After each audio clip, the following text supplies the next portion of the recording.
Where bad kids go. I must have been 6 or 7 when I lived in Lebanon. The country was ravaged by war at the time, and murders were common and frequent. I remember during a particular vicious era when the bombings rarely stopped. I would stay at home, sitting in front of my television, watching a very, very strange show. It was a kids' show that lasted about 30 minutes and contained strange and sinister images. To this day, I believe it was a thinly veined attempt on part of the media to use scare tactics to keep kids in place. Because the moral of every episode revolved around very uptight ideologies. Stuff like, bad kids stay up late, bad kids have their hands under the covers when they sleep, and bad kids steal food from the fridge at night. It was very weird and in Arabic to top it off. I didn't understand much of it, but for the most part, the images were very graphic and comprehensive. The thing that stuck with me the most, however, was the closing scene. It remained much the same in every episode. The camera would zoom in on an old rusted closed door.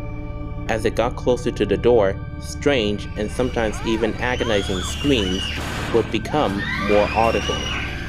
It was extremely frightening, especially for children's programming. Then, a text would appear on the screen in Arabic reading, "That's where bad kids go." Eventually, both the image and the sound would fade out, and that would be the end of the episode. About 15 or 16 years later, I became a journalistic photographer. That show had been in my mind all my life, popping up in my thoughts periodically. Eventually, I had enough and decided to do some research. I finally managed to uncover the location of the studio where much of that channel's programming had been recorded. I entered the building with my camera. It was burnt out from the inside. Either a fire had broken out or someone had wanted to incinerate all of the wooden furniture. After a few hours of cautiously making my way into the studio and snapping pictures, I found an isolated, out-of-the-way room. After having to break through a few old locks and managing to break the heavy door open, I remained frozen in the doorway for several long minutes. Traces of blood, feces, and tiny bone fragments lay scattered across the floor.